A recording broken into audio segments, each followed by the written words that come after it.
KR gold and diamonds తరుగు తక్కువ బంగారం ఎక్కువ విజయవాడ బెంగళూరు మరియు వైజాగ్ బ్రాంచ్లలో. ప్రస్తుతం నాతో పాటు ఉన్నారు Omega founder and chairman surgical oncologist Mohan Vamshi garu. 33+ years ఈ ఫీల్డ్ లో ఎక్స్పీరియన్స్ మీకు యాజ్ ఎ సర్జికల్ ఆంకాలజిస్ట్ గా డెఫినెట్ గా ఉంటుంది. తెలియని స్ట్రెస్ ఉంటుంది, ప్రెషర్ ఉంటుంది. మొన్న ఒకటి జరిగింది, ఒక లేడీ 81 year old లేడీ చక్కగా సర్జరీ అయిపోయింది, 5 days అయిపోయింది, రూమ్ షిఫ్ట్ చేసాం, రేపు ఎల్లుండి డిశ్చార్జ్ చేద్దాం అనుకుంటున్నాం. సడన్లీ వారికి వచ్చింది. క్యాన్సర్ ఒకరి నుంచి ఇంకొకరికి సంక్రమించే అవకాశం ఉందా సార్? లేదండి, అంటువ్యాధి కాదు. అంటువ్యాధి కాదు, వంశపారంపర్యం కాదు. డై చేసే బార్బర్స్ ఉంటారు, రోజుకు ఒక 20 మందికి డై చేస్తున్నాడు అనుకోండి, అతనికి వచ్చే అవకాశాలు ఎక్కువ. కానీ మీలాంటి డాక్టర్స్ ఎంతమంది మొత్తుకొని చెప్పినా కానీ లైఫ్ స్టైల్ చేంజ్ అయితే అవ్వట్లేదు సార్. ఇవన్నీ క్యాన్సర్ ఇన్సిడెంట్స్ ర్యాపిడ్ గా పెరిగిపోతుంది. కారణం ఏంటి? ఇదిగో మీరు చూపించింది. కానీ భరించలేనంత ఖర్చు కదా సార్ కాన్సెప్ట్ ట్రీట్మెంట్ కి. గుడ్ క్వశ్చన్ అండి, గుడ్ క్వశ్చన్. ఇప్పుడు శ్రీ డాక్టర్ రాజశేఖర రెడ్డి గారు అప్పుడు ఆరోగ్యశ్రీ అనే స్కీమ్ పెట్టారు. ఫస్ట్ థింగ్ ఆయన కవర్ చేసింది cancer, cardiac problems, kidney problems. ఈ మూడే అప్పుడు ఆయన అప్పుడు చెప్పారు. ఈ 3 కనుక వచ్చినట్టయితే ఒక కుటుంబం సర్వనాశనం అయిపోతుంది. ఈ 3టిని కవర్ చేయాలని వారు చెప్పారు అప్పుడు. సో అది సక్సెసివ్ గవర్నమెంట్స్ కంటిన్యూ చేస్తున్నాయి. ఎంత ఉంటుంది సార్ ఒక పెట్ స్కాన్? మంచి డిజిటల్ పెట్స్ కానీ 18 crores అండి. 18 crores, అవునండి. ఏ జబ్బన రావడానికి కారణం ఇదే, మానసిక ఒత్తిడి. ఇప్పుడు కంపెనీస్ లో ఇది ఒకటి ఎక్కువైపోయింది. మన మీద కన్నా పక్కనోడి మీద ఎక్కువ కాన్సన్ట్రేషన్ పెట్టి వాళ్ళ లైఫ్ ని ఎలా బదనం చేద్దాం, వాడిని ఎలా కంపెనీ నుంచి బయటికి పంపించేద్దాం, అనేక రకాల ఒత్తిళ్లకు లోనవుతుంది. పాలు తాగాలంటే భయంగా ఉంది. చాలా రోజులుగా ఒక ఫ్రెండ్ నాకు ఒక అమ్మాయి చెప్పింది, వాళ్ళు ఎలా తీస్తారో తెలుసా నీకు పాలు అని అడిగింది. తెలియదన్న. వాటికి మెషిన్స్ పెట్టేస్తారు. ఆ మెషిన్స్ ఏం చేస్తాయి? పిండేస్తుంటాయి. వాటితో పాటు బ్లడ్ వస్తుంటుంది, పుళ్ళు పడతాయి, చీమ్ పడుతుంది. పొద్దున్నే మళ్ళీ ఫిక్స్ చేస్తాడు, పిండేస్తాడు. సార్ మనం సూర్యాస్తమయం లోపల భోజనం చేసేసి చక్కగా 8-9 పడుకొని పొద్దున్నే కనుక 5-6 కనుక లేచినట్టయితే మీకు ఏ జబ్బు రాదండి. Plant based protein is the best protein. White maida, white sugar, white salt, white light అన్ని కూడా dangerous. Hi hello, welcome to Suman TV. నేను మీ రోషన్. సో ప్రస్తుతం నాతో పాటు ఉన్నారు so Omega founder and chairman surgical oncologist Mohan Vamshi garu. Mohan Vamshi గారు నమస్తే. నమస్కారం అండి. ఎన్ని ఇయర్స్ అయిపోయినా కానీ మీరు మాత్రం అలానే ఉంటారు సార్. చాలా యంగ్గా కనిపిస్తారు. పేషెంట్స్ నాకు తెలిసినంత వరకు మీతో పాటు ఎక్కువ ఇయర్స్ ట్రావెల్ చేస్తూ ఉంటారు కదా. క్యాన్సర్ అంటే ఏదో ఒక 3 months 4 months 1 year ట్రీట్మెంట్ తీసుకుంటే ఒంట్లో నుంచి వెళ్ళిపోయేది కాదు. ఎన్నో ఇయర్స్ మీతో ట్రావెల్ చేసిన వాళ్ళు కూడా బయట కూడా డిస్కస్ చేస్తున్నారు, ఆయన ఏంటి అలానే ఉన్నారు, ఎవరండి అని అడుగుతుంటే అదేనండి మోహన్ వంశీ గారు అని. ఏంటి ఫస్ట్ సీక్రెట్ ఏంటి అసలుకి? I don't have any mental tensions. చాలా కంఫర్టబుల్గా పనిచేస్తుంటాను. Okay. I love what I do. Okay. మనకి బర్న్అవుట్ అవుతాం అన్న ఇది లేదు. I love what I do. Morning rounds చేయటం, ఓపీ చూడటం, I love that. Okay. I love operating. I love even no I operate 4 to 5 hours a day. But I love what I do అనే వాళ్ళు కూడా చాలా మంది ఉన్నారు, కానీ వాళ్ళు కొంచెం ప్రెజర్, స్ట్రెస్ ఇవన్నీ తీసుకుంటారు. వై? బికాస్ ఇప్పుడు మీరు దాదాపు 40,000 సర్జరీస్ చేశారు. 33+ years ఈ ఫీల్డ్లో ఎక్స్పీరియన్స్ మీకు యాజ్ ఎ సర్జికల్ ఆంకాలజిస్ట్గా డెఫినెట్గా ఉంటుంది. తెలియని స్ట్రెస్ ఉంటుంది, ప్రెజర్ ఉంటుంది, డిప్రెషన్ ఉంటుంది. సమ్ టైమ్స్ డిప్రెషన్ ఉంటుందండి. ఎంతో కష్టపడి ఆపరేట్ చేస్తాము, ఏదో కాంప్లికేషన్ వస్తుంది, హార్ట్ అటాక్ వస్తుంది. చాలా ఆబ్వియస్గా మనం ఒక 8 hours కష్టపడి ఆపరేట్ చేసినాక 5 days తర్వాత పేషెంట్ రికవర్ అయిపోతాడు అనుకునే సందర్భంలో మొన్న ఒకటి జరిగింది, ఒక lady 81 year old lady. Okay. చక్కగా సర్జరీ అయిపోయింది, 5 days అయిపోయింది, రూమ్ షిఫ్ట్ చేసాం, రేపు ఎల్లుండి డిశ్చార్జ్ చేద్దాం అనుకుంటున్నాం. ఓకే. సడన్లీ వారికి హార్ట్ అటాక్ వచ్చింది. అయ్యో. సడన్గా she went into cardiac failure, resuscitate చేయాల్సి వచ్చింది.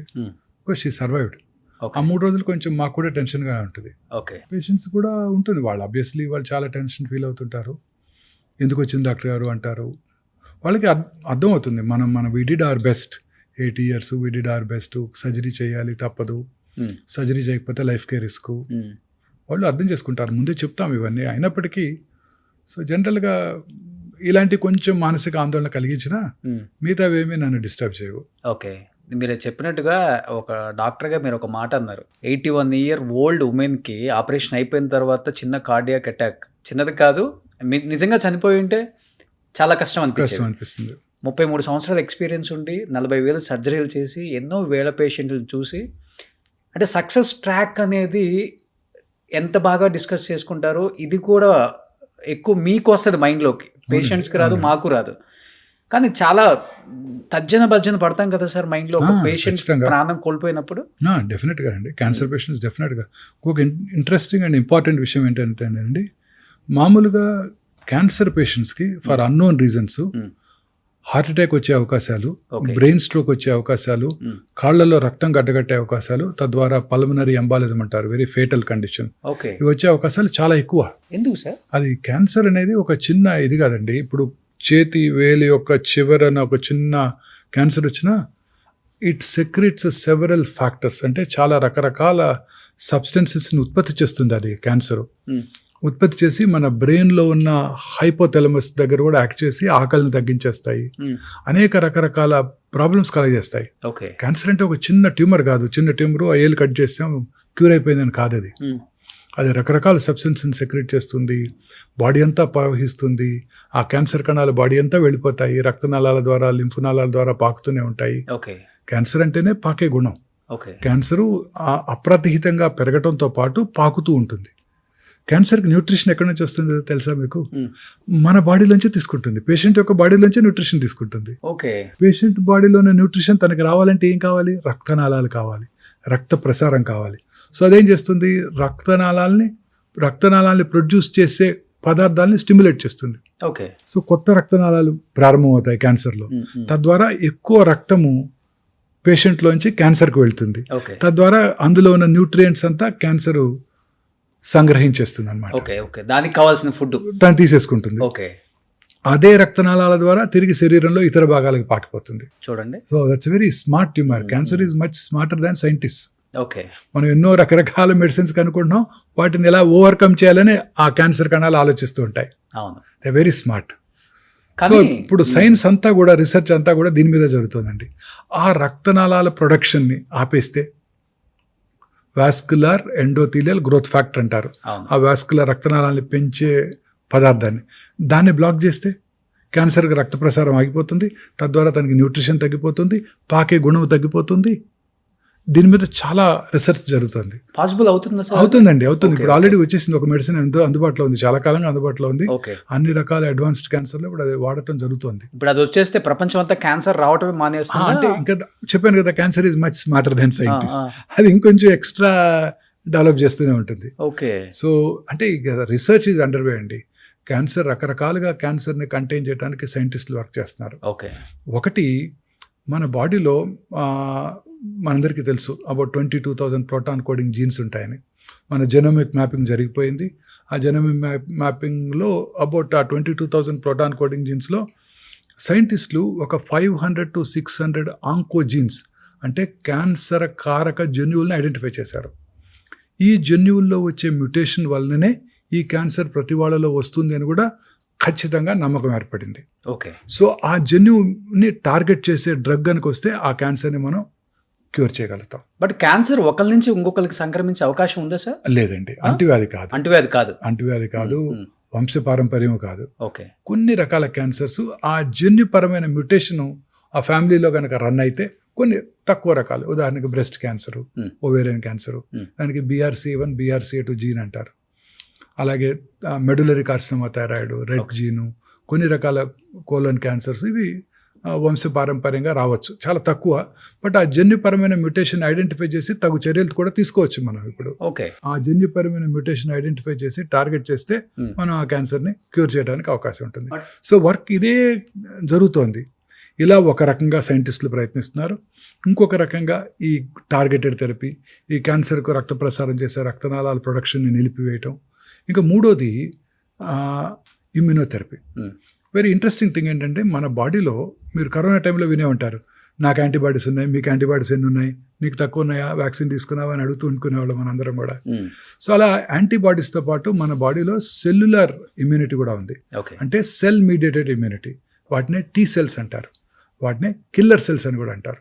అవి ఏం చేస్తే అంటే మన బాడీలోకి వచ్చే బ్యాక్టీరియా, వైరస్, క్యాన్సర్ కణము, అన్నిటిని ట్రాన్స్ప్లాంటెడ్ ఆర్గన్, ఫర్ ఎగ్జాంపుల్ ఎవరైనా ట్రాన్స్ప్లాంట్ చేసుకున్నారు కిడ్నీ ట్రాన్స్ప్లాంట్, ఆ సెల్యులర్ ఇమ్యూనిటీ, ఆ సెల్ మీడియేటెడ్ ఇమ్యూనిటీ ఏం చేస్తుంది, వెళ్ళి ఆ ట్రాన్స్ప్లాంట్ అయిన ఆర్గన్ని డిస్ట్రాయ్ చేసేస్తుంది.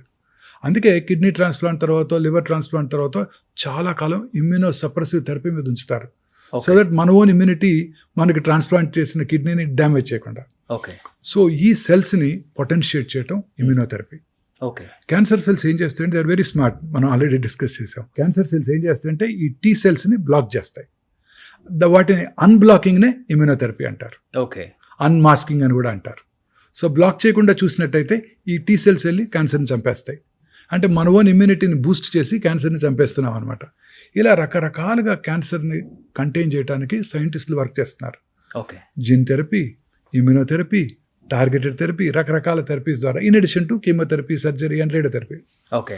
ఇలా అనేక రకాలుగా సైంటిస్టులు వర్క్ చేస్తున్నారు. మాక్సిమం రీసెర్చ్ ప్రపంచంలో క్యాన్సర్ మీదే జరుగుతుంది. కానీ మీరు చెప్పినట్లుగానే ఒక టాబ్లెట్ వేసుకుంటే ఇంకా క్యాన్సర్ అనేది ఏ మనిషికి రాదు అనే ఒక న్యూస్ వింటే మాత్రం ఊపిరి పీల్చుకుంటారు సార్, కదా? Very true, very true. అప్పుడు హాస్పిటల్స్ అన్ని జస్ట్ వచ్చేస్తాయండి. కొత్త కొత్త ప్రాబ్లమ్స్ వస్తున్నాయండి. అగైన్ కొత్త కొత్త ప్రాబ్లమ్స్ వస్తున్నాయి. That's not one cancer, it's a spectrum of disease. ఒక క్యాన్సర్ కాదు, రకరకాల క్యాన్సర్ కణాలు, రకరకాల ప్రవర్తన ఉంటాయన్నమాట. మీరు అన్నట్టు we have to conquer this disease. Exactly. మానవాళికి అత్యంత ముప్పు కలిగిస్తున్న ఈ డిసీజ్. ఇప్పుడు ఉదాహరణకి భారతదేశం యొక్క పాపులేషన్ 1.54 బిలియన్స్ కదండి. చైనా పాపులేషన్ ఎంత అండి? ఒక 400,000 తక్కువ, 1.51 49 బిలియన్. చైనాలో సంవత్సరానికి చూసే కొత్త క్యాన్సర్ కేసులు ఏమో తెలుసా మీకు? 4.5 lakhs నుంచి 5 lakhs వరకు ఉంది. ఏంటి సార్?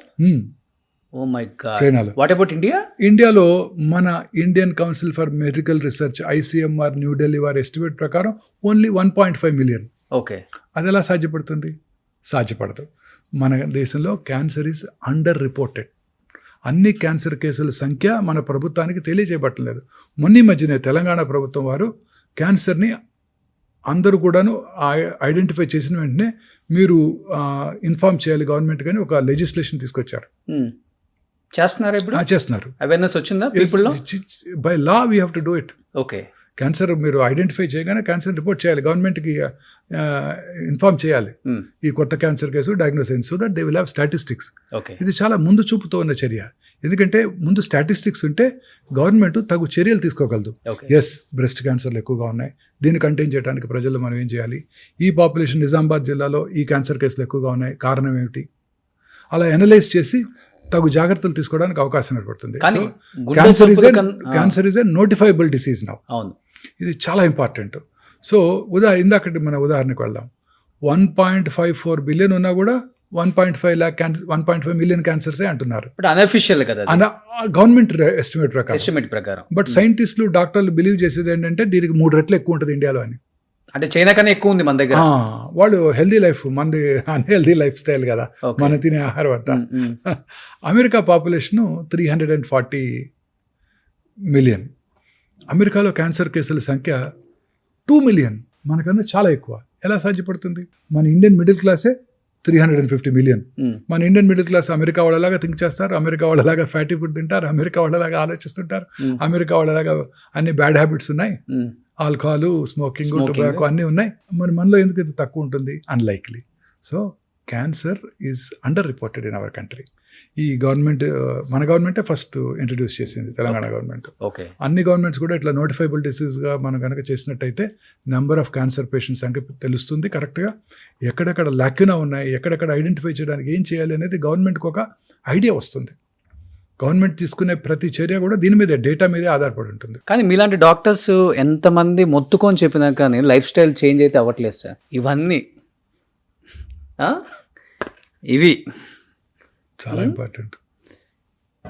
ఇది ప్లాస్టిక్ బాటిల్స్, అవునండి. అండ్ ఇవి కొన్ని మాత్రమే నేను చెప్పింది, ఇంకా ఇలాంటివి ఎన్నెందో. కానీ లైఫ్ స్టైల్లో చేంజ్ రానంత వరకు ఇలాంటి మీరు చెప్పినట్టు 2 మిలియన్ కాదు, 3, 4, 5 అంటే ఇంకా మీరు ఇండియాలో జనాభా పెరుక్కుంటూ వెళ్ళిపోతుంది, అట్ ది సేమ్ టైం రోగాలు కూడా పెరుక్కుంటూ వెళ్ళిపోతున్నాయి. గుండె జబ్బుల కన్నా కూడా ఎక్కువగా వస్తున్న ఏదైనా రోగం ఉందంటే ఇప్పుడు క్యాన్సర్. అవునండి. Too much. గుండె జబ్బుల్ని మనం కాంకర్ చేసామండి. స్టెంట్లు వేసేస్తున్నారు మన కార్డియాలజిస్టులు. ఎక్కువ బ్లాక్స్ ఉన్నట్టయితే మన కార్డియాక్ సర్జన్స్ చక్కగా కర్నరీ బైపాస్ చేసేస్తున్నారు, అందరూ సర్వైవ్ అయిపోతున్నారు. ఇప్పుడు గుండె జబ్బు మీద ఎవరికి వరి లేదు, గుండె జబ్బు మీద ఎవరికి ఒక వరి లేదు. క్యాన్సర్తోనే మెయిన్ వరి అండి. నిన్న ఒక పేషెంట్ నాకు బాగా దగ్గర బంధువు కూడా, వారి హస్బెండ్కి క్యాన్సర్ వచ్చింది, లంగ్ క్యాన్సరు. ఒక 9 నెలలు వైద్యం చేయించుకున్నారు, 10వ నెలలో కాలం చేశారు. అప్పుడు ఆవిడ ఒకటే వ్యాఖ్యానించింది, ఇవన్నీ ఎందుకు వచ్చింది, ఒక గుండెపోటు వచ్చిపోయినా బాగుండేదే అని. అయ్యా 10 నెలలు కష్టపడ్డాము, 10 నెలలు హాస్పిటల్ చుట్టూ తిరిగాము, 10 నెలలు పొడిగించుకున్నామన్న ఆనందం కూడా లేదు. 10 నెలలు కూడా ఏదో ఒక థెరపీ ఇస్తున్నారు, ఆ థెరపీ వల్ల కాంప్లికేషన్స్. ఇది ఒక ఎంటైర్ ఫ్యామిలీకి ఒక మానసిక క్షోభ. పనిచేసే వాళ్ళు అయితే వాళ్ళ ఉద్యోగం పోతుంది, వాళ్ళ వర్క్ ఉండదు. దాంతోపాటు ఫ్యామిలీ మెంబర్స్ అందరూ కూడా మిగతా వర్క్స్ అన్ని మానుకొని ఈ పేషెంట్కి అటెండ్ అవ్వాల్సి ఉంటుంది. కానీ క్యాన్సర్ అంటే మరణ శిక్షలా ఫీల్ అవటమేనా సార్? ఇంకేమైనా బెటర్ ట్రీట్మెంట్స్ ఉన్నాయా? రకరకాల క్యాన్సర్స్కి ఇప్పుడు కొత్త చికిత్సా విధానాలు అందుబాటులోకి వచ్చాయండి. ముఖ్యంగా అర్లీగా మనం క్యాన్సర్ని డయాగ్నోస్ చేసినట్టయితే ఖచ్చితంగా క్యూర్ చేయవచ్చు. మీరే చూసారు కదా, చాలామంది ప్రముఖులు అర్లీగా డయాగ్నోస్ చేసుకొని క్యూర్ అయ్యారు.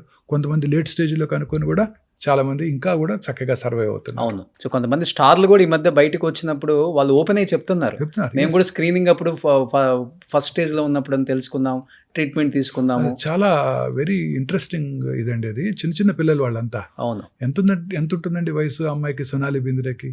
When she was diagnose hardly 35. చిన్న యంగ్ లేడీ, జస్ట్ అప్పుడే మ్యారేజ్ అయ్యి ఒక చైల్డ్ కలిగి, కానీ ఎంత ధైర్యంగా అమ్మాయి క్యాన్సర్ని ఫేస్ చేసిందండి. అవును. 2 చేతులు అయితే నమస్కారం పెట్టాలనిపిస్తుంది. మీరే సర్జరీ చేశారా సార్? లేదు. ఆమె ఇప్పటికీ కూడా క్యాన్సర్ని క్యూర్ అయ్యి చక్కగా టీవీ ముందు కూర్చొని మనందరినీ ఎంటర్టైన్ చేస్తున్నారు. ఎంత ధైర్యం ఉండాలండి. ఆమె కాదు, మనీషా కొయిరాలా, చాలామంది మన సామాన్య ప్రజల క్యాన్సర్ వచ్చింది, నాకు జుట్టు ఊడిపోద్దా, మా పక్కింటాలో తెలుస్తుంది, మా ఎదురింటాలో తెలుస్తుంది, మా అబ్బాయికి తెలుస్తుంది, మా అబ్బాయి అమెరికాలో ఉన్నాడు, వాడు బాధపడతాడు, ఇట్లా రకరకాలుగా ఫీల్ అవుతుంటారు. బట్ ఎంత పర్సెంట్ ఆఫ్ రేషియో ఉంది సార్? అంటే మీరు అన్నారు కదా, ఒక సోనాలి బింద్రే గారిని, ఒక మనీషా కొయిరాలా గారిని ఎగ్జాంపుల్గా తీసుకున్నారు. డెఫినెట్గా అంటే వాళ్ళు ఎన్ని కోట్లైనా కానీ మేము భరిస్తాం, ప్రాబ్లం ఏం లేదు. అవసరమైతే ఇప్పుడు ఏమైందంటే సార్, ఇంతకు ముందు క్యాన్సర్ వచ్చింది అంటే బెటర్ ట్రీట్మెంట్ కోసం విదేశాలకు వెళ్ళిపోయేవాళ్ళు. ఇప్పుడు అలాంటి విదేశాల్లో దొరికే ట్రీట్మెంట్ మన ఇండియాలో, మన హైదరాబాద్ లో కూడా ఉంది కదా? అవునండి, హైదరాబాద్లో అందుబాటులో ఉంది, మన కరీంనగర్లో అందుబాటులో ఉంది, గుడివాడలో కూడా అందుబాటులో ఉంది. ఇప్పుడు అన్ని రకాల మందులు భారతదేశంలో మనకి అన్ని చక్కగా అన్ని అందుబాటులో ఉన్నాయి. ఓకే. అని కొన్ని రకాల మెడిసిన్స్, ఉదాహరణకి పేటెంటెడ్ మాలిక్యూల్స్, అంటే ఈ మధ్య కనుగొనబడినవి. మన గవర్నమెంట్, ఇండియన్ యూనియన్, మనం we are signatory to the GATT treaty. అంటే ఏంటంటే international intellectual property rights. So ఒక మెడిసిన్ కొత్తగా కనుగొనబడింది అనుకోండి, అది మన దేశంలో తయారు చేయలేము. 10 ఏళ్ల పాటో 15 ఏళ్ల పాటో వాళ్ళ పేటెంట్ లాస్ ఉన్నంత వరకు. సో అప్పటి వరకు ఆ మెడిసిన్ కొంచెం ఎక్స్పెన్సివ్గా ఉంటుంది. ఎందుకంటే వాళ్ళు ఇన్నోవేటర్ మాలిక్యూల్ వాళ్ళు యూకే నుంచో, యూఎస్ నుంచో, స్విట్జర్లాండ్ నుంచో ఇంపోర్ట్ చేసుకొని మన దేశంలో అమ్ముతుంటారు. సో వాళ్ళ ప్రైస్ని వాళ్ళు పెట్టుకోగలరు. ఎందుకంటే they spend a lot of money, huge money, billions of dollars and research చేసి, క్లినికల్ ట్రయల్స్ చేసి ఆ మందు మన దగ్గరికి తీసుకొచ్చి అది యూస్ఫుల్గా ఉండేటట్టు చేయడానికి కొన్ని వందల కోట్ల రూపాయలు ఖర్చు పెట్టారు. సో అందుకని పేటెంట్ లాస్ అని ఉన్నాయి. ఆ పేటెంట్ లాస్ ఎక్స్పైర్ అయ్యే వరకు ఆ మెడిసిన్ మనం తయారు చేయకూడదు. అప్పటి వరకు ఆ మెడిసిన్ కొంచెం ఎక్స్పెన్సివ్గా ఉంటుంది ఇండియాలో. కానీ భరించలేనంత ఖర్చు కదా సార్ కాన్సెప్ట్ ట్రీట్మెంట్కి. మరి మిడిల్ క్లాస్ వాళ్ళు, అబవ్ మిడిల్ క్లాస్ వాళ్ళు కూడా తట్టుకోలేని రేంజ్కి వెళ్ళిపోయింది కదా. అలాంటి మాలిక్యూల్సే ఎక్స్పెన్సివ్, మిగతావన్నీ తక్కువ ఖర్చులో జరుగుతున్నాయి. తక్కువ ఖర్చు అంటే మిగతా వాళ్ళు కూడా 2-3 ఎకరాలు అమ్ముకుంటే కానీ క్యాన్సర్ని జయించే వాళ్ళు ఎంతమంది ఉన్నారు? గుడ్ క్వశ్చన్ అండి, గుడ్ క్వశ్చన్. ఇప్పుడు భారతదేశంలో ముఖ్యంగా way back in 2004 Shri doctor Rajasekhara Reddy garu అప్పుడు ఆరోగ్యశ్రీ అనే స్కీమ్ పెట్టారు. ఫస్ట్ థింగ్ ఆయన కవర్ చేసింది క్యాన్సరే. Okay. Cancer, cardiac problems, kidney problems, ఈ 3 అప్పుడు ఆయన అప్పుడు చెప్పారు. ఈ 3 కనుక వచ్చినట్టయితే ఒక కుటుంబం సర్వనాశనం అయిపోతుంది, ఈ 3టిని కవర్ చేయాలని వారు చెప్పారు అప్పుడు. సో అది సక్సెసివ్ గవర్నమెంట్స్ కంటిన్యూ చేస్తున్నాయి. ఇప్పుడు మనకి ఇక్కడ తెలంగాణలోను, ఆంధ్రాలో కూడా ఆరోగ్యశ్రీ, అలాగే central government scheme Ayushman Bharat, ఇది కూడా మన ఆరోగ్యశ్రీ నుంచే అది డిరైవ్ అయింది. ఫస్ట్ ఆయనే ఆ బ్రెయిన్ వేవ్ వచ్చింది ఆయనకే, రాజశేఖర రెడ్డి గారికి. ఇలా చేయవచ్చు అనే ఒక బ్రెయిన్ వేవ్ వచ్చింది ఆయనకే. అద్భుతమైన డాక్టర్ ఆయన. సో రోజు ఆయన చూస్తూ ఉన్నారంట. అప్పుడు ఒక సీనియర్ ఐఏఎస్ ఆఫీసర్ చెప్పారు నాకు, ఆయన ఆ ఆఫీసర్ గారిని రోజు రమ్మన్నారంట ఆయనతో పాటు. దేనికి? ఆయన పొద్దున్న 6 గంటలకల్లా చక్కగా స్నానం చేసి పంచె కట్టుకొని రెడీ అయిపోయి ప్రజల దగ్గర నుంచి విజ్ఞప్తులు స్వీకరిస్తారంట. ఆయన 100 మంది వచ్చి విజ్ఞప్తులు ఇస్తారంట. ఒక ఐఏఎస్ ఆఫీసర్ గారిని కూడా రమ్మన్నారంట. ఆయన కూడా వచ్చారంట. 6 రోజులు ఆయనతో పాటు వచ్చి విజ్ఞప్తులు స్వీకరించేదాకా ఆయనతో ఉండి ఆయన ఆ ఇంట్లోకి వెళ్ళిపోయేవారు, ఈయన ఆఫీస్కి వెళ్ళిపోయేవారు. 6వ రోజు ఆయన అడిగారంట, ఎందుకు నన్ను పిలుస్తున్నారు మీరని. ఆయన అప్పుడు మీరేం అబ్జర్వ్ చేశారు ఈ విజ్ఞప్తుల దగ్గర అంటే, 99 మంది ఎవరు కూడా మా ఊరికి రోడ్డు వేయించమనో, నాకు ఎలక్ట్రిసిటీ ఇప్పించమనో, మా అబ్బాయికి జాబ్ ఇప్పించమనో అడగట్లేదు. అందులో 99 మంది 100కి ఒకటే అడుగుతున్నారు, ఇదిగో మా తండ్రి గారికి కరోనరీ ఆర్టరీ డిసీజ్ వచ్చింది, సహాయం చేయండి.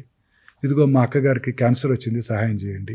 కిడ్నీ ఫెయిల్యూర్ అయింది, సహాయం చేయండి. ఇవే కారణాలు, ఈ 3. ఓకే. ఈ 3టిని మనం అడ్రస్ చేసామంటే మన చరిత్రలో నిలిచిపోతామని చెప్పాడంట ఆయన. Okay. He could address that. అది స్కీమ్. ఆ రోజుల్లో మన state government budget, combined state government budget 40,000 కోట్లు ఉన్నప్పుడు ఆయన 3,000 కోట్లు దీన్ని కేటాయించారు. అవును. కేటాయించి అందరికీ కూడా ఈ స్కీమ్ అందుబాటులోకి వచ్చారు. ఇదే స్ఫూర్తిగా తీసుకొని భారతదేశంలో అన్ని రాష్ట్రాలు, ఇప్పుడు యూనియన్ గవర్నమెంట్ కూడా ఓకే, ఆయుష్మాన్ భారత్ని పెట్టారు. బట్ మీలాంటి ప్రముఖులను పిలిచి మాట్లాడటం జరిగిందా సార్? వన్స్ అలాంటి స్కీమ్ లో అందరితో మాట్లాడారు ఆయన, అందరితో మాట్లాడారు. ఓకే, అందరితో మాట్లాడారు. అంటే ఆయన మాట్లాడలేరు, ఆయన పెద్ద ఆయన. ఆ గవర్నమెంట్ డిపార్ట్మెంట్ హెల్త్ సెక్రటరీ గారు అందరినీ పిలిచి మాట్లాడారు. అన్ని హాస్పిటల్ ఆయన పర్సనల్గా వెళ్ళి కలిసి మాట్లాడారు. ఓకే. శ్రీ అగర్వాల్ అని ఆయన అందరినీ కలిశారు. ఆయన ప్రతి కార్పొరేట్ హాస్పిటల్కి వెళ్ళారు, ప్రతి గవర్నమెంట్ హాస్పిటల్కి వెళ్ళారు. అందరితో మాట్లాడి ఆయన ఒక స్కీమ్ తయారు చేశారు. ఓకే. కానీ మీ స్పెషాలిటీ సర్జికల్ ఆంకాలజీ, కానీ తప్పదు, ప్రతి ఒక్కళ్ళు వచ్చిన వాళ్ళకి మీకు క్యాన్సర్ ఉంది అని చెప్పడం చాలా చాలా కష్టం సార్. ఒక మనిషికి ఎంత కష్టం అంటే అది ఇంకా భరించలేం. అతనే బరస్ట్ అయిపోతాడు, ఫ్యామిలీ మొత్తం బయట కూర్చొని బరస్ట్ అయిపోతాడు. అలా డైలీ చెప్తారు కదా, చెప్పినప్పుడు మీ ఫీలింగ్ ఏంటి? జనరల్గా ఇప్పుడు ఏంటంటే ప్రజల్లో చాలా అవగాహన వచ్చేసింది. నా దగ్గరకు రాకముందే వాళ్ళు జనరల్ ఫిజిషియన్ దగ్గరకో, వారి సొంత ఫ్యామిలీ ఫిజిషియన్ దగ్గరకో వెళ్తున్నారు. అక్కడ డయాగ్నోస్ చేయబడుతుంది, వాళ్ళు దాంతోనే నా దగ్గరకు వస్తారు. ఓకే, మీరు అనేది చాలా కరెక్ట్. నా దగ్గర ఓపిక రాగానే వాళ్ళు ఎవరు రిసెప్టివ్గా ఉండరు, అందరూ ఇట్లా కోపంగా చూస్తుంటారు. బాధతో, నేనేం చెప్తాను అన్న ఆతృతతో, ఆవేదంతో. I can understand them. నా స్టాఫ్కి అంతా అదే చెప్తాను. మనం ట్రీట్ చేసే patients are separately entirely different group. Okay. ఒక అమ్మాయి డెలివరీకి వచ్చింది అనుకోండి, సెలబ్రేషన్ అది వాళ్ళకి. చక్కగా మాట్లాడుతుంటారు, స్టాఫ్తో స్వీట్స్ పంచిపెట్టుకుంటుంటారు. ఇది అలా కాదు. ప్రతి వాళ్ళు ఎంతో డిప్రెషన్తో లోనవుతుంటారు. 2 రకాలుగా. ఒకటి, ఫస్ట్ సొంత వాడిని కోల్పోతున్నారు, కోల్పోతామేమోనన్న భయం. రెండోది, ఆర్థికంగా మీరు అన్నట్టు డ్రైన్ అవుట్ అయిపోతారు పూర్తిగా. సో డ్రైన్ అవుట్ అవుతారు. Cancer treatment is prohibitively expensive. కారణం ఏంటండి? ఈ ఎక్విప్మెంట్ అంతా కూడా. ఇప్పుడు ఉదాహరణకి PET CT స్కాన్ మెషిన్ అన్నీ కూడా ఇంపోర్టెడే. ఇంపోర్ట్ చేసుకుని మనం కొన్నప్పుడు 27% కస్టమ్సే కట్టాలి. మొన్నటి వరకు 37%, ఈ మధ్య తగ్గించారు 1 year బ్యాక్. ఎంత ఉంటుంది సార్ ఒక పెట్ స్కాన్? మంచి డిజిటల్ పెట్ స్కాన్ 18 crores అండి. 18 crores, అవునండి. PET MRI ఇంకో కొత్త పరికరం అందుబాటులోకి వచ్చింది. PET MRI with PET $5 million. అన్నిటికీ మళ్ళీ మన గవర్నమెంట్కి మనం కస్టమ్స్ కట్టాలి 27%. మొన్నటి వరకు 37%. ఇండియాలో తయారవుతున్నట్టయితే వాటిని కొనకుండా మీరు ఇంపోర్ట్ చేసుకుంటే కస్టమ్స్ కట్టమంటాం న్యాయం. ఇండియాలో తయారవ్వకపోయినా ఇంపోర్ట్ చేసుకుంటే వాటి కూడా కస్టమ్స్ కట్టమంటాం అంత న్యాయం కాదేమో. ఎందుకంటే లోపలికి వస్తుంటే సార్ ఒక జనరల్ హాస్పిటల్ ఉన్నట్టు ఉంది మీ హాస్పిటల్ కూడా. అన్ని హాస్పిటల్స్ అలానే ఉన్నాయి, ఎస్పెషల్లీ ఆంకాలజీ డిపార్ట్మెంట్. లేదండి, మాది కాదు. మీరు ఏ హాస్పిటల్ కానీ వెళ్ళండి, ఢిల్లీలో కానీ, బాంబేలో కానీ, హైదరాబాద్లో కానీ అన్ని అలానే ఉన్నాయి. క్యాన్సర్ హాస్పిటల్స్ అన్ని అలానే ఉంటాయి, అన్ని అలానే ఉంటాయి. మీకు చిన్న ఇంట్రెస్టింగ్ థింగ్ చెప్తాను. నేను ఇండో అమెరికన్ క్యాన్సర్ హాస్పిటల్, ఇప్పుడు బసవతారక హాస్పిటల్, అప్పుడు నేను జాయిన్ అయిన రోజు అక్కడ జాయిన్ అయ్యాను 2002లో, అంటే కరెక్ట్గా 24 సంవత్సరాల క్రితం. అదొక్కటే ప్రైవేట్ క్యాన్సర్ హాస్పిటల్ ఆ రోజు. ఓకే, అంటే 2 decades బ్యాక్. 45 మందే పేషెంట్స్ కౌచ్ మీద. హార్డ్లీ ఇన్ పేషెంట్స్ ఒక 12-13. అది ప్రైవేట్లో అదొక్కటే ప్రైవేట్లో కాదు, మొత్తం హైదరాబాద్ సిటీకి అదొక్కటే లైనర్ యాక్సిలరేటర్. ఓకే, అంటే అడ్వాన్స్డ్ రేడియేషన్ చికిత్సా పరికరం అదొక్కటే. ఇప్పుడు 45 ఉన్నాయి. ఏ మెషిన్ మీద ఖాళీ లేదు. 2 దశాబ్దాలలో నా కళ్ళ ముందు వచ్చిన మార్పు ఇది. క్యాన్సర్ ఇన్సిడెంట్స్ ర్యాపిడ్గా పెరిగిపోతుంది. కారణం ఏంటి? ఇదిగో మీరు చూపించినవే. లైఫ్ స్టైల్, తీసుకునే డయటు, లైఫ్ స్టైలు, మానసిక సంఘర్షణ, ఆందోళన, ప్రశాంతత లేకపోవటం. ఒకసారి క్లుప్తంగా చెప్పగలరా సార్? లైఫ్ స్టైల్ అన్నారు కాబట్టి డెఫినెట్గా ఈ పాడ్కాస్ట్ కొన్ని కోట్ల మంది చూస్తారు ఈరోజు. లైఫ్ స్టైల్ చేంజెస్ అంటే రూరల్ ఏరియాలో ఎస్పెషల్లీ వాళ్ళకి అర్థమయ్యే విధంగా, మెట్రోపాలిటన్ సిటీస్లో ఎట్లయినా తెలుగు అందరికి వచ్చు కాబట్టి, ఎలాంటి లైఫ్ స్టైల్ అంటే చెప్పి చెప్పి చెప్పి చెప్పి చెప్పి చెప్పి చెప్పి మీరు అన్నట్లుగా 45 మిషన్లలో ఒక్క మిషన్ కూడా ఖాళీ లేదు ఈరోజు. మార్నింగ్ స్టార్ట్ అయితే మిడ్ నైట్ వరకు, అసలు మిడ్ నైట్ కాదు, ఏ హాస్పిటల్లోనే ఖాళీ లేదు. అట్లా అయిపోయింది. గవర్నమెంట్ హాస్పిటల్లో ఖాళీ లేదు, ప్రైవేట్ హాస్పిటల్లో ఖాళీ లేదు, ఎక్కడా లేదు, దేశంలో ఎక్కడా లేదు. How we will change our lifestyles? In spite of 70% of Indian districts do not have cancer hospitals. ఒక సౌత్ ఇండియాలోనేనండి క్యాన్సర్ హాస్పిటల్స్ ఎక్కువగా ఉంది, అన్ని చోట్ల ఈవెన్గా ఉంది. మీరు నార్త్కి వెళ్తే ఒక్కటి కూడా లేదు. ఉదాహరణకి మధ్యప్రదేశ్లో మహాకౌశల్ ఏరియా నుండి 18 డిస్ట్రిక్ట్స్ ఒక్కటే క్యాన్సర్ హాస్పిటల్. జబల్పూర్లో అవును, అన్ని చోట్ల అంతేనండి, చాలా తక్కువ నార్త్ ఇండియాలో. ఇప్పుడిప్పుడే కొత్త కొత్త క్యాన్సర్ హాస్పిటల్ అక్కడ కూడా గవర్నమెంట్ చూస్తుంది. లాస్ట్ ఇయర్ యూనియన్ గవర్నమెంట్ కూడా మిసెస్ సీతారామన్ గారు వారి బడ్జెట్లో 300 అవుట్ పేషెంట్ క్యాన్సర్ చికిత్సా కేంద్రాలను ఏర్పాటు చేయాలని ప్రతిపాదించారు. ఓకే, స్టేట్ గవర్నమెంట్స్ అన్నీ కూడా మోటివేట్ చేయాలి ఈ క్యాన్సర్ చికిత్సా కేంద్రాలను ఏర్పాటు చేయడానికని. సో బేసిక్గా రెగ్యులర్ లైఫ్ స్టైల్లో ఎలాంటి చేంజెస్ ఉంటే దీన్ని అసలు మనం అరికట్టచ్చు సార్? సార్, నా ఉద్దేశంలో మోస్ట్ ఇంపార్టెంట్ మనం తీసుకునే ఆహారం, ఓకే, మనం ఎక్స్పోజ్ అయ్యే ఎన్విరాన్మెంట్. ఓకే, ఉదాహరణకి మీరు అన్నారే గ్రామీణ ప్రాంతాల్లో మన ప్రజలు ఎలాంటి లైఫ్ స్టైల్ ఉంచుకోవాలి, అర్బన్ ఏరియాలో ఎలా ఉండాలి అనేది. గ్రామీణ ప్రాంతాల్లో ఇప్పటికీ కూడా క్యాన్సర్ ఇన్సిడెన్స్ చాలా తక్కువగా ఉందండి. అర్బన్ ఏరియాస్తో పోల్చినట్టయితే మన భారతదేశంలోని గ్రామీణ ప్రాంతాల్లో కొత్త క్యాన్సర్ కేసుల సంఖ్య పెద్దగా పెరగలేదు. అర్బన్ ఏరియాస్లో మాత్రం ర్యాపిడ్గా పెరిగిపోయింది. అంటే ఈ అర్బనైజేషన్ అనేది ఒక ముఖ్యమైన లైఫ్ స్టైల్ చేంజ్. మనం తీసుకునే ఆహారం, processed foods, red meat, frozen meat. మీరు చూస్తున్నారు కదా రోజు FSSAI ఏదో అంటారు, వాళ్ళు సర్వే చేస్తే అన్ని చోట్ల కూడా కల్తీ కలిగినవే ఉంటున్నాయి. రకరకాల క్రిమిసంహారక మందులు వాడుతున్నారు, రకరకాల ఫెర్టిలైజర్స్ వాడుతున్నారు, రకరకాల కలర్స్ వాడుతున్నారు. మీరు ఇప్పుడు ఆ చికెన్ మంచూరియా అన్నింటినీ కర్ణాటకలో బ్యాన్ చేశారు. అవునండి, బ్యాన్ చేశారు. మనం వాడే ఆఖరికి మనం తినే పీచ్ మిఠాయికి వేసే రంగుతో సహా, చిన్నప్పుడు తిన్నారు కదా స్కూల్ దగ్గర పీచ్ మిఠాయి, ఆ పీచ్ మిఠాయికి వేసే రంగుతో సహా అనేక రకరకాల ఆహార పదార్థాలని మనం ఇప్పుడు ఉదాహరణకి మన మ్యాంగోస్ని ప్రపంచంలో ఎవరు తీసుకోవట్లా. మన మ్యాంగోసే 70% రకరకాల మ్యాంగో పేర్లున్నా మీరు ఒక్కటి తెలుసుకోవాల్సింది ఏంటంటే 70% ఆఫ్ ఎక్స్పోర్ట్ చేసే మ్యాంగోస్ ఓన్లీ ఆంధ్రప్రదేశ్ నుంచే జరుగుతుంది ఇప్పటికీ కూడా. మహారాష్ట్రలో అల్ఫోన్సా ఏవో పేర్లు ఉన్నాయి, ఉత్తరప్రదేశ్లో అవన్నీ తక్కువ, ప్రొడక్షన్ మనకే ఎక్కువ, తెలుగు రాష్ట్రాల్లోనే ఎక్కువ, అందులో ఆంధ్రప్రదేశ్లో ఎక్కువ. ఉలవపాడు మంచి ఫేమస్, అన్ని ఉలవపాడు, నూజివీడు అన్నీ ఫేమస్సే. బట్ ఈ సంవత్సరం జపాన్ తీసుకోలేదు, ఆఖరికి నేపాల్ కూడా మన మ్యాంగోస్ని ఇంపోర్ట్ చేసుకోవడానికి ఒప్పుకోలేదు. ఎందుకంటే మన దగ్గర క్యాన్సర్ ఎక్కువ, క్రిమిసంహారక మందులు, ఫెర్టిలైజర్స్ వాడుతున్నారు, రకరకాల పొల్యూషన్ ఫెర్టిలైజర్స్ అన్నీ వీటి వల్ల తీసుకోవట్లేదు. సో ఇలా అనేక రకాలు ఈ కలర్స్, మనం తీసుకునే ప్రాసెస్డ్ ఫుడ్, అలాగే మనం వాడే automobile pollution, environmental pollution, factories, urban ఏరియాస్లో ఉండే ప్రతి కెమికల్ ఇండస్ట్రీ, ఆఖరికి any for that matter colours, అంటే ఇప్పుడు రంగులు అమ్ముతుంటారు కదా, వాళ్ళు కూడా లూజ్గా అమ్మినట్టయితే వాళ్ళకి వచ్చే అవకాశాలు ఎక్కువ. ఓకే, డై చేసే బార్బర్స్ ఉంటారు, రోజుకు ఒక 20 మందికి డై చేస్తున్నాడు అనుకోండి, అతనికి వచ్చే అవకాశాలు ఎక్కువ. డై వేయించుకునేవాడి కన్నా వేసేవాడికే ఎక్కువ, ఎందుకంటే ఎక్కువ మందికి వేస్తాడు కదా. మీరు డై ఎప్పుడు వేసుకుంటారు? నెలకోసారి వేసుకుంటారు, ఆయన రోజు 20 మందికి వేస్తుంటాడు కదా, పాపం వాళ్ళకి వచ్చే అవకాశాలు ఎక్కువ. ఓకే, అలా ఇండస్ట్రియల్ పొల్యూషను, మనం వాడే oils, repeated use of oils. మా హాస్పిటల్ ముందే మిర్చి బండి ఉంటుంది, పొద్దున ఆయిల్ పోస్తాడు, అదే ఆయిల్లో ఫ్రై చేస్తుంటాడు రిపీటెడ్గా, మిగిలిపోయిన ఆయిల్ మళ్ళీ రేపు పొద్దున క్యాన్సర్ హాస్పిటల్ ముందు. ఓకే, ఎంతో ఆనందంగా మనం తింటుంటాం చోలే భటూరాలు, బజ్జీలు, ఇవన్నీ రిపీటెడ్ ఆయిల్స్, ఇవన్నీ కూడా చాలా ప్రమాదకరం అండి. వన్స్ ఇన్ 2 months 3 months అలా ఓకేనా సార్? లేకపోతే రెగ్యులర్గా తినే వాళ్ళకి ఎక్కువ ఇలాంటి అది కూడా ఇంట్లో వేసుకొని తినడం బెటర్. ఓకే, ఇవన్నీ కూడా ప్రమాదకరమేనండి. ఓకే, అన్ని అనేక రకాలుగా మనం ప్రమాదాలు గురవుతున్నాం. మీరు అన్నట్టు water bottle, plastics, micro plastics, లేని పదార్థమే లేదు, ఆ లిడ్లోంచి వెళ్ళిపోతుంటాయి. అన్ని రకాలుగాను మనం ఈ క్యాన్సర్ కారక పదార్థాలు, కార్సినోజన్స్కి ఎక్స్పోజ్ అవుతున్నాం అర్బన్ ఏరియాస్లో. దానికి తోడు ఈ మానసిక ఆందోళన, దానివల్ల కూడా క్యాన్సర్ 100%. నేను నమ్మేది అదే ముఖ్యమైన కారణం. ఏంటో చూసిన పేషెంట్స్ ఉన్నారా? డెఫినెట్గా ఎక్కువ హై సొసైటీ వాళ్ళు కూడా వస్తారు. నేను చాలా క్లియర్గా ఒక చిన్న ఎక్స్ప్లెనేషన్ చెప్తాను వినండి. మన బాడీలో ఇందాక అనుకున్నాం మనం T సెల్స్ ఉంటాయి, అవును, కిల్లర్ సెల్స్. అవి మన బాడీలోకి వచ్చే ప్రతి ఫారిన్ బాడీని డిస్ట్రాయ్ చేసేస్తాయి. ఓకే. అది క్యాన్సర్ కానివ్వండి, వైరస్ కానివ్వండి, బ్యాక్టీరియా కానివ్వండి, ఏదైనా కానివ్వండి. ఓకే. ఆ టీసెల్ ఇమ్యూనిటీ మన దీని మీద మానసిక ఆందోళన మీద ఆధారపడి ఉంటుంది.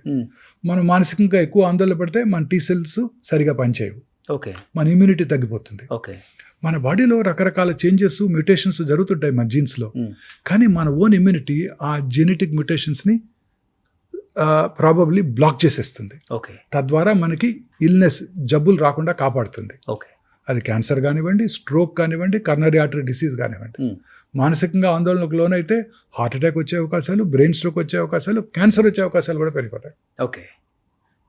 సో అన్నిటికన్నా ఇంపార్టెంట్ నా ఉద్దేశం, ఇవన్నిటికన్నా ఇంపార్టెంట్ నా పర్సనల్ ఉద్దేశం ఇదే. క్యాన్సర్ రావడానికి కానివ్వండి, ఏ జబ్బన రావడానికి కారణం ఇదే, మానసిక ఒత్తిడి. మానసిక ఒత్తిడి. మన అబ్బాయికి నీటిలో సీట్ రాలేదు, పక్క అబ్బాయికి వచ్చింది, పక్కింట్లో అబ్బాయికి వచ్చింది. మనకేమో మారుతి కారు ఉంది, పక్కింట్లో వాళ్ళేమో టయోటా కారు కొనుక్కున్నారు. ఇలా అనేక రకాల ఒత్తిళ్ళు. ఆ తర్వాత వర్క్ ప్లేస్ ప్రెషర్స్. బాస్ ఇవాళ మన తిట్టాడు, మనం పని చేయలేదన్నాము, చేయలేకపోతున్నాము, మనకు ఒంట్లో బాగాలేదు, అయినా కానీ బాస్ రమ్మంటున్నాడు వాళ్ళ పనికి. ఇప్పుడు కంపెనీస్లో ఇది ఒకటి ఎక్కువైపోయింది. మన మీద కన్నా పక్కనోడి మీద ఎక్కువ కాన్సన్ట్రేషన్ పెట్టి వాళ్ళ లైఫ్ని ఎలా బదనం చేద్దాం, వాడిని ఎలా కంపెనీ నుంచి బయటికి పంపించేద్దాం, అనేక రకాల ఒత్తిళ్లకు లోనవుతున్నాయి. పూర్వకాలంలో ఇవన్నీ ఉండేది కాదు. సంతోషం సగం బలం అన్నారు పెద్దలు, కానీ సంతోషం పూర్తి బలం అంటాను నేను. సంతోషం పూర్తి బలం. ఈ అనేక రకాల ఒత్తిళ్ళు. ఇంతకుముందు చక్కగా విలేజెస్లో దగ్గర వాళ్ళే మ్యారేజ్ చేసుకునేవాళ్ళు, వాళ్ళే హ్యాపీగా 5 రోజులు సెలబ్రేట్ చేసుకునేవాళ్ళు, వాళ్ళ ఇంట్లో పండించుకున్న కూరగాయలే తినేవాళ్ళు, వాళ్ళే షర్ట్ లేకుండా వెళ్ళి ఆ కూరగాయల పాదులు దువ్వి వాటర్ పోసి దాన్ని చక్కగా డెవలప్ చేసేవారు, పొలానికి వెళ్ళేవాళ్ళు, పని చేసుకునేవాళ్ళు, ఎండకి ఎక్స్పోజ్ అయ్యేవారు, విటమిన్ డి ఉండేది, ఇమ్యూనిటీ బాగుండేది, ఓకే, మానసిక ఆందోళన తక్కువగా ఉండేవి. వాళ్ళ గేదెల పాలు పిండుకొని తాగేవాళ్ళు. ఇప్పుడు రకరకాల ఆక్సిటోసిన్, పాలు తాగాలంటే భయంగా ఉంది. నిజంగా నేను వెజిటేరియన్గా మారాను 30 ఏళ్ళ క్రితం. చాలా రోజులుగా ఒక ఫ్రెండ్ నాకు ఒక అమ్మాయి చెప్పింది, ఆమె వీగన్ అయిపోయింది. ఎందుకు అయిపోయావు వీగన్ అన్నాను. నేను కూడా ఒక 3 సంవత్సరాలు ట్రై చేశాను మధ్యలో. వీగన్ ఎందుకంటే వాళ్ళు ఎలా తీస్తారో తెలుసా నీకు పాలు అని అడిగింది. తెలియదన్న. వాటికి మెషిన్స్ పెట్టేస్తారు. అవును. బఫెలో మిల్క్ కౌస్కి ఆ మెషిన్స్ ఏం చేస్తాయి, పిండేస్తుంటాయి. వాటితో పాటు బ్లడ్ వస్తుంటుంది, వాటి బ్లడ్ వస్తుంది, పుళ్ళు పడతాయి, చీమ్ పడుతుంది. వాడు పొద్దున్నే మళ్ళీ ఫిక్స్ చేస్తాడు, పిండేస్తాడు. అవన్నీ నీ పాల్లోకి వస్తున్నాయి, నీకు తాగుబుద్ది అవుతా అని అడుగుతుంది అమ్మాయి. అబ్బా, అది తిన్నప్పుడు నాకు పెరుగు తింటుంటే ఒక స్పూన్ తినంగానే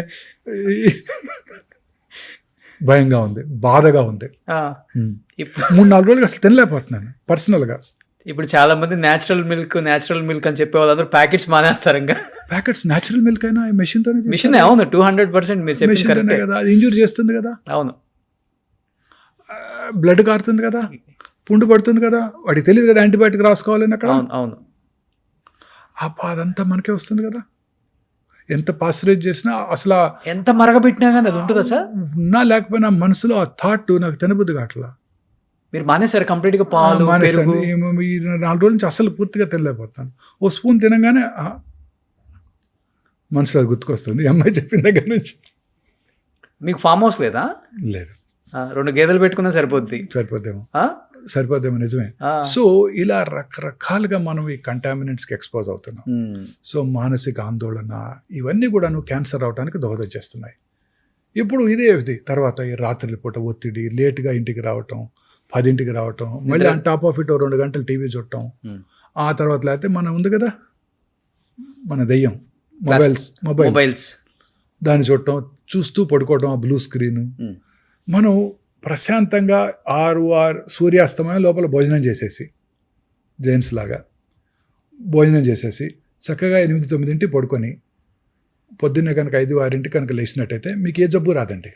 ఓకే, గ్యారంటీ. క్యాన్సర్ అసలు రావు. ఎందుకంటే మనం ఇలా ప్రశాంతంగా పడుకున్నప్పుడు రాత్రి మిడ్నైట్ తర్వాత మెలటోనిన్ అనే హార్మోన్ ఉత్పత్తి అవుతుందండి. ఓకే, అది it has strong anti cancer properties. A time నుంచి ఏ టైం వరకు ఉంటుంది సార్? Midnight 12 to 1:30. ఓకే, మీరు రోజు 11 పడుకుంటే రాదు, మళ్ళీ మీకు 9 పడుకోవాలి. 9 పడుకొని 15 లేవండి, చక్కగా మెలటోనిన్ హార్మోన్ ఉత్పత్తి అవుతుంది. మీకు రకరకాల క్యాన్సర్స్ వచ్చే అవకాశాలు చక్కగా తగ్గిపోతాయి. ఇదే అసలు కారణం. ఇప్పుడు చూడండి, రాత్రిపూట ఇలా నేను బంజారా హిల్స్ నుంచి గచ్చిబౌలి వస్తుంటే పొద్దున్న ఎర్లీ మార్నింగ్ వచ్చేస్తాను. నేను ట్రాఫిక్ తక్కువ ఉండదు, 5:30కి వస్తాను. అన్నీ వెల్ లిట్ టవర్స్, 30 అంతస్తులు 50 అంతస్తులు అన్ని చోట్ల అంతా లిట్ అవర్స్ అందరు పనిచేస్తుంటారు పాపం. Night duties. అంతా వాళ్ళ అమెరికన్ టైంకి పని చేయాలి కదా మరి వాళ్ళు. ఇక్కడ వాళ్ళకి డే, ఇక్కడ నైట్ కదా. కాల్ సెంటర్స్ అంటారు, బీపీ ఆఫీస్ అంటారు, రకరకాల ఆఫీసెస్ ఉన్నాయి కదా, జీసీసీస్ అంటారు.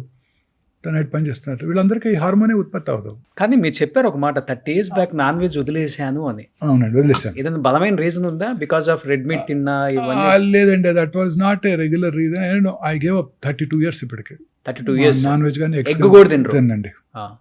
I'm very happy. Plant based protein is the best protein. Animal protein కన్నా plant based proteins are the best proteins. కానీ మీ డైలీ దినచర్యలో ఒక్క ప్లాస్టిక్ పదార్థం నుంచి, అంటే ఒక వస్తువు నుంచి కూడా ఏం తీసుకునే ఛాన్స్ లేదు. జనరల్ గా అవాయిడ్ చేసి ఎప్పుడు హాస్పిటల్లోనే ఉంటాను కదండి, మీలాగా తిరగాల్సిన అవసరం లేదు. ఓకే, సో ఆ బాధలు లేవు. మాలాంటి తిరిగే వాళ్ళ కోసం చెప్పండి సార్. ఇప్పుడు లైఫ్ మన చిన్నప్పుడు మన ఊళ్ళలో మరచెం బండి ఉండేది తెలుసా? చిన్నపిల్లలు మీకు తెలియదు. అవును, మరచెం ఉంది. ఉందా? చూసారా ఎప్పుడైనా? షూర్. అలా స్క్రూ చేసి పట్టుకెళ్ళేవాళ్ళు. అలాంటిది పట్టుకెళ్ళాలి. వర్క్ ప్లేస్ క్యారీ చేయాలి. డెఫినెట్. రాగి మర్చంతో వాటర్ తాగండి. సో లక్కీగా నేను ఒక చోటే పని చేసుకుంటాను, నాకు అన్ని పక్కనే ఉంటాయి కాబట్టి నాకు అవసరం లేదు. బట్ మిగతా వాళ్ళు పని చేసుకునే వాళ్ళందరికీ అవసరం కదా. ఇప్పుడు మీతో పాటు వచ్చారు మీ స్టూడియోకి, ఇక్కడికి అందరూ పాపం పొద్దున్నే ఎప్పుడో బయలుదేరుతారు, వాటర్ తాగాలి, క్యారీ చేయలేరు, బైక్ మీద వస్తారు పాపం. నేను వచ్చిన దగ్గర నుంచి ఒక 1 hour అయింది. మీ ఇక్కడంతా కూడా ఎక్కడ కూడా ఒక ప్లాస్టిక్, అంటే అంతా వాటర్ బాటిల్స్, గ్లాస్ సీసాలు అండ్ గ్లాసెస్ ఉన్నాయి. బ్లాక్ కాఫీ ఇచ్చారు, అది కూడా ఏదో some different type of. True. ఇప్పుడు హాస్పిటల్ క్యాంటీన్లో అంటే మనం మేనేజ్ చేయట్లేదు, ఎవరో చేస్తున్నారు. బట్ ఇప్పుడే కొన్ని ఇవాళే అనుకున్నాం, చాలా బాగున్నాయి. ప్లాస్టిక్ ప్లేట్స్ కూడా తీసేస్తున్నాం తొందరలో. కాస్ట్ పెరిగిపోతుంది, బట్ తప్పట్లేదు. కానీ మీరు ఫస్ట్ ఒకటి చెప్పారు సార్, డెఫినెట్గా లైఫ్ స్టైల్ అనేది చేంజ్ చేసుకోవాలి regarding the food style. But మీరు చెప్పినట్లుగానే ఇప్పుడున్న మీరు లైఫ్ స్టైల్, అంటే ఈ హైటెక్ సిటీ గచ్చిబౌలిలో ఉన్న కంపెనీస్, పిల్లలు టైంకి ఫుడ్ తినకపోతే గ్యాస్ట్రిక్ ఇష్యూస్ వస్తాయి, ఏదో ఉంటుంది కదా. బట్ డెఫినెట్గా తినాలి ఏదో ఒకటి. బట్ వాడే కంటైనర్స్ ఉంటాయి కదా, అవి నిజంగా అన్ని చోట్ల కూడా ప్లాస్టిక్ యూజ్ చేస్తారు. మా అబ్బాయి రోజు తెప్పిస్తాడు స్విగ్గీ నుంచి, జొమాటో నుంచి. మీ అబ్బాయి అన్నీ ఉంటాయి, బ్లాక్ ప్లాస్టిక్ ఉంటాయి. వాళ్ళు వినరు కదా మనమాట. దానివల్ల ఎంత పర్సెంటేజ్ ఉంటుంది? డెఫినెట్ గా హాట్ ఫుడ్ అంతా దాంట్లో పెట్టినప్పుడు దాన్నే మైక్రోవేవ్ లో పెట్టి వేడి చేస్తుంటారు. మీకు 10 నిమిషాల్లో సర్వ్ చేయాలి, 10 నిమిషాల్లో తెచ్చివ్వాలి, 8 నిమిషాల్లో వచ్చేయాలి. కాకపోతే మళ్ళీ మీరు ఫైన్ వేస్తారు వాళ్ళకి. అవన్నీ కార్సినోజెన్సే. మీరు తినే పిజ్జాలు, బర్గర్స్, సమోసాలు అన్ని కార్సినోజెన్సే. మీరు తినే ఆయిల్, ఆ మైదా, చాలాసార్లు చెప్పాను మీకు ఇంతకుముందు 2-3 ఏళ్ళు అని చెప్పి. White maida, refined flour, white sugar, white salt, white light, అన్ని కూడా డేంజరస్ ఏనండి. వైట్ లైట్ కూడా, వైట్ రైస్, అన్ని డేంజరస్ ఏనండి. ఈ ముఖ్యంగా ప్రతి స్వీట్, మన సౌత్ ఇండియన్ స్వీట్ కానివ్వండి, నార్త్ ఇండియన్ స్వీట్ కానివ్వండి, చాలా తక్కువ 1-2 రకాలు తప్ప అన్ని మైదాతోనే చేస్తారు. ప్రతి పేస్ట్రీ మైదాతోనే చేస్తారు. అవును, ప్రతి బేకరీ ఐటమ్ మైదాతో చేస్తారు. ఆ బిస్కెట్స్ అండి, మీరు తినే కరాచీ బిస్కెట్స్ కానివ్వండి, చాలా హై హీట్లో దాన్ని వేడి చేసి ప్యూర్ షుగర్ మనకు వచ్చేస్తుంది. అవును, అవి డేంజరస్. ప్యూర్ రోగం మన ఒంట్లో పంపించేస్తున్నారు కార్సినోజెన్స్ అన్నిటిని. కానీ ఇప్పుడు వాటర్ విలేజెస్ లో ఇవన్నీ లేవు లక్కీగా. అవును, ఈ పేస్ట్రీలు, పిజ్జాలు, బర్గర్లు ఇవన్నీ లేవు, అదృష్టవంతులు. సో ఇప్పుడు వాటర్ బాటిల్స్ కార్లో పెడతాం కదా సార్, కారు ఒక 1 hour బయట ఎండకుంటుంది, మనం లోపలికి వచ్చి షూట్ చేస్తున్నాం, అంటే లేకపోతే ఆఫీస్కి వెళ్ళి వస్తున్నాం. ఆ 1 hour లో ఆ వాటర్ అనేది కొంచెం ఆ బాటిల్లో వేడి ఉండొచ్చు, వేడి ఉంటుంది. లేకపోతే నానో పార్టికల్స్ వాటర్ లోకి వస్తాయి, వాటర్ చక్కగా మనం ఇంజెస్ట్ చేస్తున్నాం. 2 things అండి, మనం జీవితాంతం మీరు 2 words వినబోతున్నారండి. ఇంకా మీరు చాలా హెల్త్ టాక్స్ చేస్తుంటారు, 100 మంది డాక్టర్తో మీరు ఇంటర్వ్యూలు చేస్తుంటారు, మీకున్న ఎక్స్పీరియన్స్ ఉంది. ప్రతి డాక్టర్ ఇక మీ ఫ్యూచర్లో 2 words వాడబోతారండి.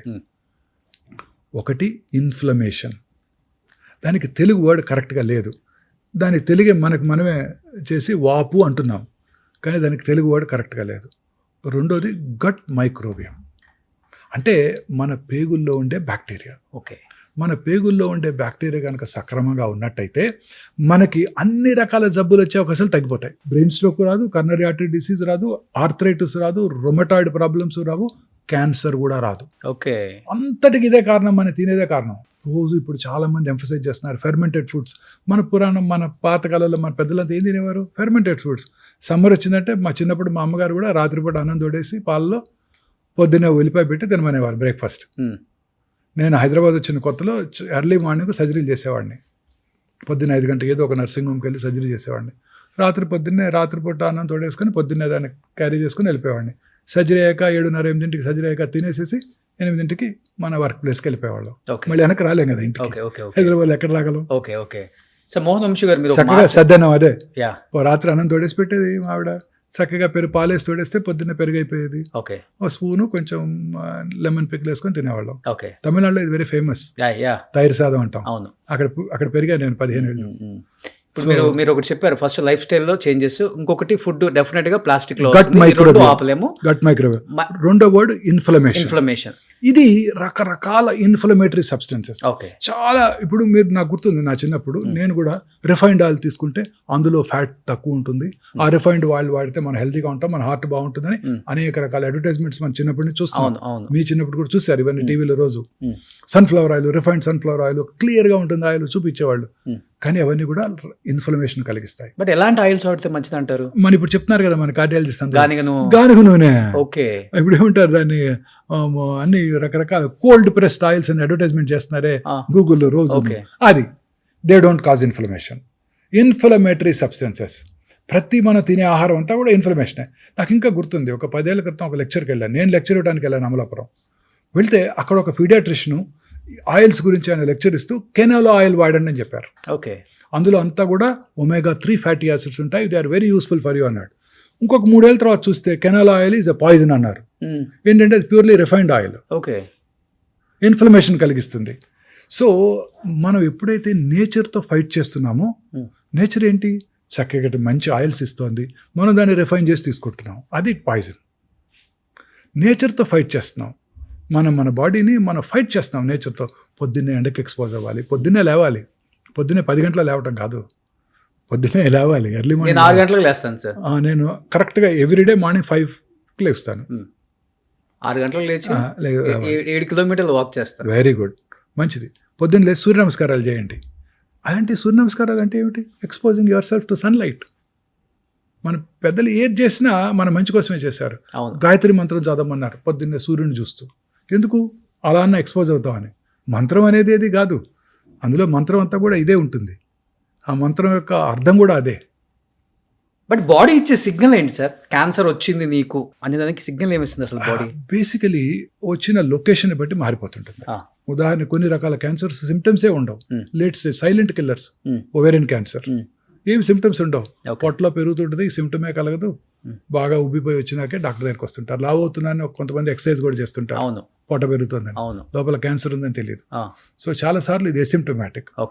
కానీ మన బాడీలో ఎక్కడైనా మానని పుండు ఉందనుకోండి, నాలుగు మీద కానివ్వండి, ఎక్కడైనా ముక్కులో కానివ్వండి, ఎక్కడైనా కానీ మానని పుండు చిన్నదైనా ఏ పుండు వచ్చినా తగ్గిపోవాలి.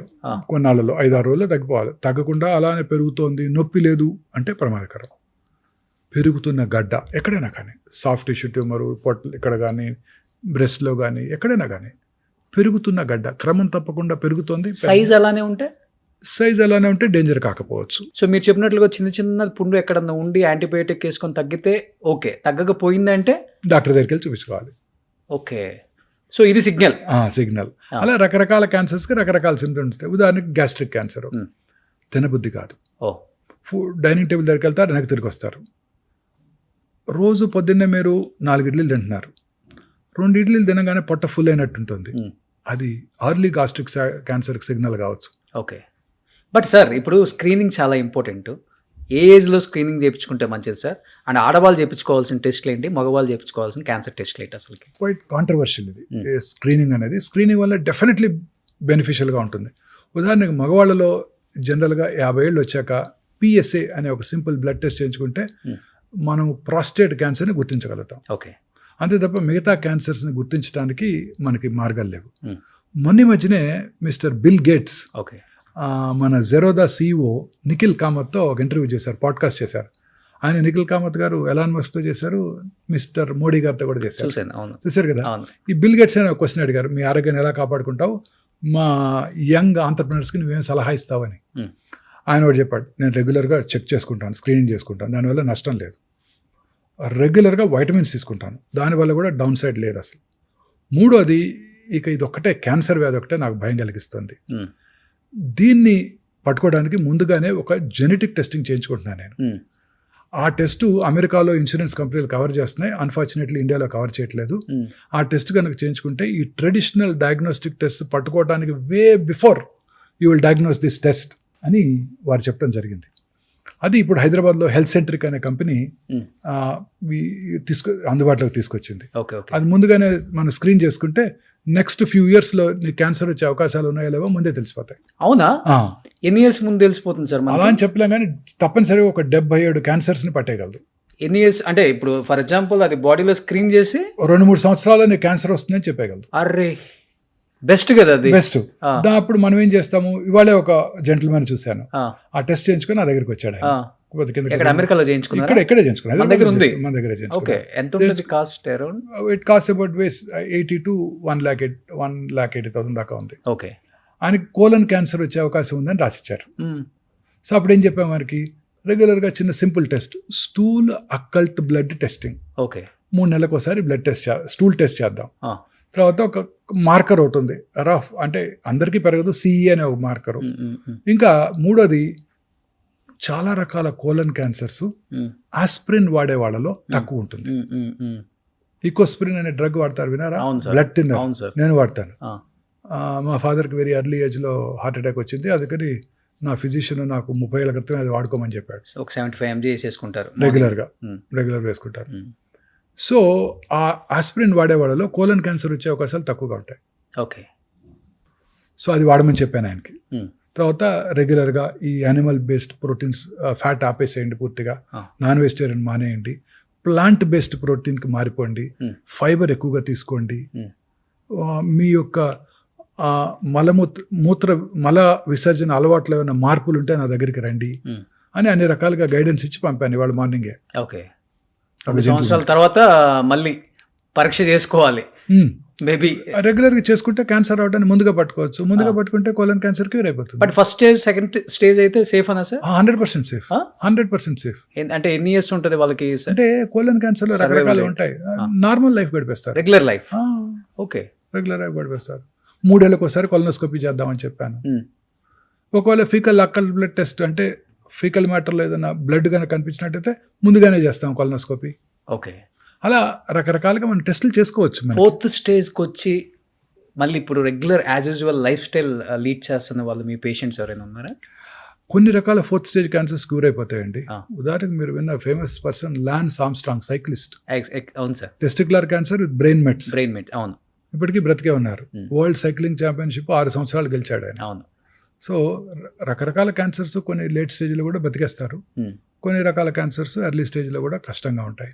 ఓకే. సో ఇప్పుడు బట్ చాలా రకాల క్యాన్సర్స్ కూడా 4th స్టేజ్లో కూడా ఈ టార్గెటెడ్ థెరపీస్, ఇమ్యూనోథెరపీస్తో చాలా కాలం బతికేస్తున్నారు.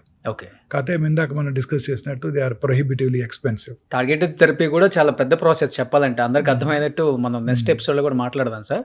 బట్ ఇప్పుడు చిన్న పిల్లలకు కూడా క్యాన్సర్ ఎక్కువైపోయింది సార్, 1 or 2 years. అలాంటి వాళ్ళని ట్రీట్ చేస్తున్నప్పుడు యాజ్ ఎ డాక్టర్గా పక్కన పెడితే యాజ్ ఎ ఫాదర్, మీరు కూడా గ్రాండ్ ఫాదర్, ఏమనిపిస్తుంటుంది? ఏడ్చిన సందర్భాలు ఉన్నాయా మీ లైఫ్లో? అయ్యా డెఫినెట్లీ అండి, పిల్లలు చూసినప్పుడు డెఫినెట్గా.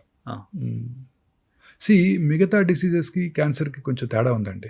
మిగతా డిసీజ్ మీరు కోలిసిస్టేట్ మీద ఆపరేట్ చేస్తే మళ్ళీ మీకు కనపడ్డావు. కర్నరీ బైపాస్ చేసామనుకోండి, ఆ పేషెంట్ మళ్ళీ మీ దగ్గరికి రాడు. ఇంటి దగ్గర ఉన్న కార్డియాలజిస్ట్ చూపించుకుంటూ ఉంటాడు, లేకపోతే తన కార్డియాలజిస్ట్ చూపించుకుంటుంటాడు. మా డిసీజ్ అలా కాదు, మాతో పాటే ఉంటారు, వస్తూనే ఉంటారు. పాపం క్యాన్సర్తో ప్రాబ్లం ఏంటంటే ట్రీట్మెంట్ ప్రొలాంగ్డే, కానీ ట్రీట్మెంట్ కన్నా ఫాలో అప్ మోర్ ఇంపార్టెంట్. ప్రతి పేషెంట్ కూడా రెగ్యులర్గా చెకప్కి రావాలి. ఎందుకు? కొత్త క్యాన్సర్స్ వచ్చే అవకాశాలు ఎక్కువ ఉంటాయి. ఇప్పుడు ఉదాహరణకి ఓరల్ క్యావిటీలో రైట్ సైడ్ చీక్ మీద క్యాన్సర్ వచ్చింది అనుకోండి, అదే ఇండివిజువల్కి లెఫ్ట్ సైడ్ చీక్ మీద వచ్చే అవకాశాలు 5 రెట్లు ఎక్కువ. ఓకే. ఏవైతే కారణాలు ఇక్కడ క్యాన్సర్ కలిగించాయో ఆ కారణాలు ఇక్కడ కూడా పనిచేస్తున్నాయిగా. సో పేషెంట్స్ పాత క్యాన్సర్ తిరిగి రావటం మాట అటుంచండి, కొత్తది రావటాన్ని కూడా పట్టుకోవాలిగా. ఛాన్స్ ఉందా సార్? ఉంటుంది. అదే పేషెంట్కి ఇదే ఉదాహరణ చెప్తాను నేను. మీరు ఏ ఊరి నుంచి వచ్చారని అడుగుతారు. రామగుండం అన్నాడు అనుకోండి, రామగుండం దేని ఫేమస్? బొగ్గు. రామగుండంలో బొగ్గు దొరికితే పక్కనున్న గోదావరి కానీ, మంచిర్యాల, బెల్లంపల్లి, పెద్దపల్లి, రామకృష్ణాపూర్లో కూడా బొగ్గు దొరుకుద్ది. అంతే, ఒక చోట వస్తే ఇక్కడ కూడా వస్తుంటుంది. ఇట్లా చూపిస్తాను. రామగుండంలో బొగ్గు దొరికితే బెల్లంపల్లి, మంచిర్యాల, పెద్దపల్లి, గోదావరి కల్లో కూడా బొగ్గు దొరుకుద్ది. సో ఇక్కడ వచ్చే అవకాశాలు ఉంటాయి. ఎందుకంటే బొగ్గుల మీద కూడా చికెన్ బాగా డీప్ ఫ్రై చేసి తినే వాళ్ళు కూడా ఉన్నారు కదా ఇప్పుడు. అంటే జస్ట్ ఉదాహరణ. ఇంకో ఎక్కడ ఏ ఏరియా లేకపోతే ఇక్కడ మీ ఇంట్లో బోర్ వేస్తే వాటర్ పడింది అనుకో, పక్కింట్లో పడుతుంది, ఆపోజిట్ ఇంట్లో పడుతుంది, ఎదురింట్లో కూడా పడుతుంది, పక్క బజార్లో కూడా పడుతుంది. అంతే కదా ఆ ఏరియా అంతా. సో అందుకని రెగ్యులర్గా చెకప్ రావాలి. So follow up is very important. అందువల్ల మాకు బాగా దగ్గర అవుతారు మా పేషెంట్స్.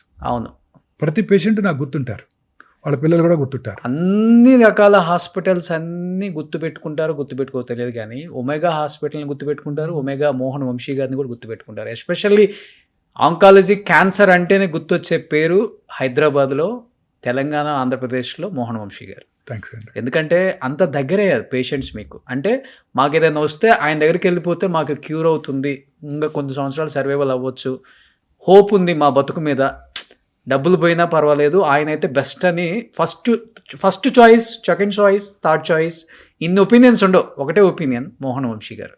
థ్యాంక్స్. గ్రేట్ కదా అది. ఎంతమందికి వస్తుంది? కొన్ని కోట్లల్లో ఒకరికి మీకు వచ్చింది. బట్ ఎన్నో ప్రాణాలు నిలబెట్టారు, ఎంతోమందిని తెలియక స్టేజ్ దాటిపోయి మీ చేతుల్లో చనిపోయిన పేషెంట్స్ కూడా ఎంతోమంది ఉంటారు. కానీ అత్యంత డేంజర్ క్యాన్సర్ ఏంటి సార్? లాస్ట్ అండ్ ఫైనల్గా చెప్పండి, ఎన్ని రకాల క్యాన్సర్స్ ఉన్నాయి ఓవరాల్గా? అంటే మెయిన్లీ క్యాన్సర్స్ ఆర్ 2 types అండి. Carcinoma, sarcoma. కార్సినోమాస్ అంటే ఎపిథీలియల్ టిష్యూలో వచ్చేవి, సార్కోమాస్ అంటే సాఫ్ట్ టిష్యూలో వచ్చేవి. ఇవి కాక మూడోది హిమటలాజికల్ అంటే బ్లడ్ క్యాన్సర్స్. బ్లడ్ క్యాన్సర్స్ కొంతవరకు డేంజరస్గానే ఉంటాయి, ఎస్పెషల్లీ అడల్ట్స్లో వచ్చేవి. పిల్లల్లో వచ్చే బ్లడ్ క్యాన్సర్స్ క్యూర్ అవుతాయి. ఇక బ్రెయిన్ ట్యూమర్స్ జనరల్గా హై గ్రేడ్ ట్యూమర్స్ ఎక్కువ కాలం సర్వైవ్ అవ్వరు. కొన్ని రకాల బ్లడ్ క్యాన్సర్స్ కూడా సర్వైవ్ అయ్యే అవకాశాలు తక్కువ ఉంటాయి. బట్ ఇప్పుడు కొత్త మెడిసిన్స్ చాలా వస్తున్నాయండి. ప్రాబ్లీ ఐఎమ్ షూర్ ఇంకో 10 yearsలో మనం ఈ క్యాన్సర్కి ముందు కనుక్కుంటారేమో మన సైంటిస్టులు అనిపిస్తుంది. క్యాన్సర్ జయించవచ్చు ఒక టాబ్లెట్తో. టాబ్లెట్స్ కానివ్వండి, ఇంజెక్షన్స్ కానివ్వండి, ఇమ్యూనోథెరపీ కానివ్వండి. నా ఉద్దేశం ఇంతకుముందు నేను నా లైఫ్ టైంలో చూడలేనేమో అనుకునేవాడిని. ఇప్పుడు lot of research is underway and ఖచ్చితంగా నేను నా ఉద్దేశం 10 yearsలో మనం దీన్ని కాంకర్ చేసేస్తామండి. 3 decadesలో మీరే చాలా చేంజెస్ చూశారు కదా. ఇంకా మాక్సిమం 10 years అండి. We will be able to conquer. ఒక డికేడ్లో కాంకర్ చేస్తారు సైంటిస్టులు అనంగా. సో లాస్ట్ అండ్ ఫైనల్గా ఈ పాడ్కాస్ట్ చూసే కొన్ని కోట్ల మందికి ఏం చెప్పాలనుకుంటున్నారు? రెగ్యులర్గా ఆకుకూరలు, ఫ్రెష్ ఫ్రూట్స్, వెజిటబుల్స్ ఎక్కువగా తీసుకుంటూ, యానిమల్ ఫుడ్కి దూరంగా ఉంటూ, అలాగే దురలవాట్లకి స్మోకింగ్, ఆల్కహాల్ లాంటివి కూడా దూరంగా ఉంటూ, రెగ్యులర్గా ఎక్సర్సైజ్ చేస్తూ, లీన్ బాడీ మాస్ మెయింటైన్ చేస్తూ, మానసికంగా ఆందోళన లేకుండా ఉన్నట్టయితే క్యాన్సర్ని ఖచ్చితంగా జయించవచ్చు. సో ఫైనల్గా సార్ లాగా ఉంటే అన్ని జయించవచ్చు మనం కూడా. సో 33 years బ్యాక్ ఆయన ప్రాక్టీస్ స్టార్ట్ చేసిన 33 years అబ్బాయిలాగే ఉన్నారు. So thanks for the complement. Thank you so much sir. So second ఎపిసోడ్లో ఇంకా చాలా విశేషాలు తెలుసుకున్నాం. Thank you so much. Thanks అండి.